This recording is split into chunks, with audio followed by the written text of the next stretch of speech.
Friends, कैसे हो आप सब। आई होप आप सब अच्छे होंगे और स्वागत है मेरे चैनल कलमी क्रेज़ी में।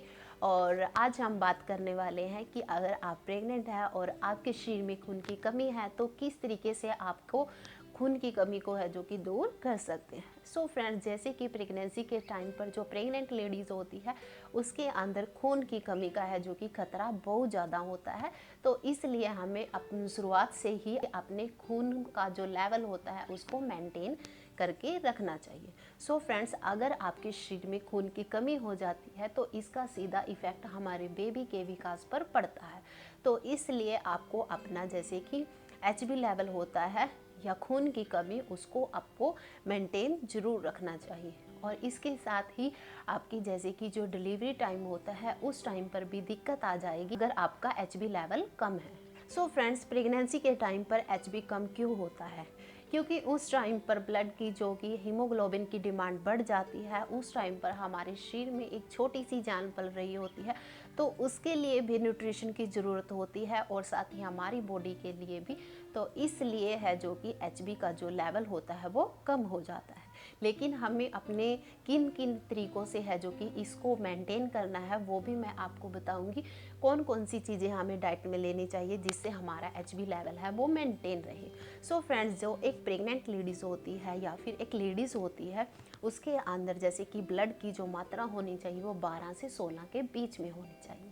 अगर इन दोनों 12 से लेकर 16 के बीच में है तो उसका एचबी लेवल एकदम सही है। अगर फ्रेंड्स आपके शरीर में एचबी लेवल कम है या खून की कमी है तो इसके क्या क्या लक्षण हो सकते हैं, जैसे कि आप जल्दी थक जाती हैं या फिर आपके चेहरे पर या पैरों पर स्वेलिंग हो सकती है, आपका जो रंग है वो पीला पड़ सकता है, आपकी जो पल्स रेट है वो ज़्यादा हो सकती है और भी बहुत सारे रीज़न होते हैं इसके अगर आपका एचबी लेवल कम है।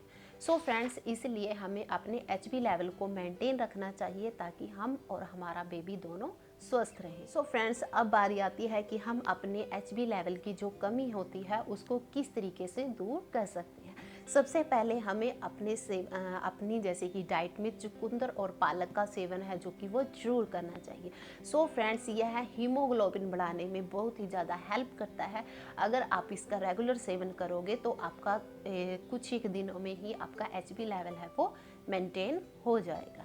इसके बाद बारी आती है कि आपको जैसे कि जो कैफीन वाली चीज़ें होती हैं जैसे कि चाय हो गया, कॉफ़ी हो गया, चॉकलेट हो गया, इनको थोड़ा अवॉइड करना चाहिए क्योंकि ये आयरन को एब्जॉर्ब नहीं करती और जिसकी वजह से हमारे शरीर में खून की कमी हो जाती है। तो इसलिए आपको कैफीन युक्त पदार्थों का सेवन नहीं करना चाहिए। अगर आपको बहुत ही ज़्यादा आदत है तो आप इसका सेवन बिल्कुल लिमिट अमाउंट में कीजिए। और इसके बाद फ्रेंड्स, आपको आयरन युक्त आहार है जो कि वो अपनी डाइट में लेना चाहिए, जैसे कि दालें, अंडा, सोयाबीन, चीज़, बीन्स, दालें, साबुत अनाज, शहद और फ़िश। अगर आप नॉनवेज खाते हैं तो आप इसमें फ़िश को भी ऐड कर सकते हैं। सो फ्रेंड्स, ये ऐसे रिच सोर्स हैं आयरन को बढ़ाने के। तो अगर आप इनका सेवन करोगे तो आपका जो एचबी लेवल है वो मेंटेन हो जाएगा। और इसके बाद आप जैसे कि जो विटामिन सी और विटामिन बी की जो चीज़ें होती हैं या ऐसे पदार्थ होते हैं उनका सेवन ज़्यादा करना चाहिए। जैसे कि विटामिन सी है जो कि हमारे जैसे खट्टे पदार्थों में ज़्यादा होता है, जैसे कि नींबू हो गया, किन्नू, संतरा, ये सभी के सभी हमारे विटामिन सी के रिच सोर्स हैं। और विटामिन बी किन के अंदर होता है? सो फ्रेंड, जैसे कि केला हो गया, कॉर्न हो गया और जो भिंडी होती है इसके अंदर भी बहुत ज़्यादा मात्रा में विटामिन बी होता है। सो फ्रेंड्स, इनका सेवन करने से भी आपका जो कि खून की कमी है वो बिल्कुल दूर हो जाए। और इसके बाद फ्रेंड्स, एक छोटी सी जर्नल सी बात है कि हमें एक जैसे कि अगर आप खाना बनाते हैं तो खाना बनाते समय आपको लोहे की कढ़ाई का यूज़ करना चाहिए। सो फ्रेंड्स, वो भी हीमोग्लोबिन बढ़ाने में बहुत ही ज़्यादा हेल्प करता है। और सबसे इम्पोर्टेंट और सबसे लास्ट इसके अंदर हम बात करते हैं अंजीर और सूखे मेवे। सो फ्रेंड्स, ये भी एक आयरन युक्त आहार होता है। इनको डाइट में लेने से आपका जो आयरन की मात्रा है वो बढ़ जाएगी और आपका जो एचबी लेवल है वो भी मेंटेन हो जाएगा।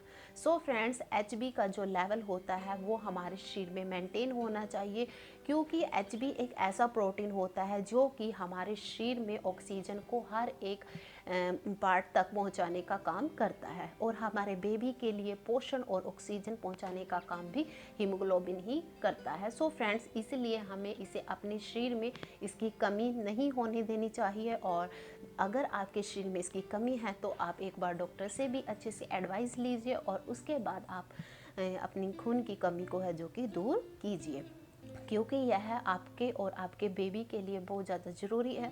अगर आप इसके ऊपर ध्यान नहीं देंगे तो आपका जो बेबी का जो विकास है वो भी, उसमें भी रुकावट आएगी, आपकी डिलीवरी के टाइम भी दिक्कत आ सकती है। फ्रेंड्स, आज के लिए इतना ही। आई होप आपको मेरी वीडियो हेल्पफुल लगी होगी। प्लीज़ लाइक करना, शेयर करना एंड सब्सक्राइब करना मत भूलना। Thank you.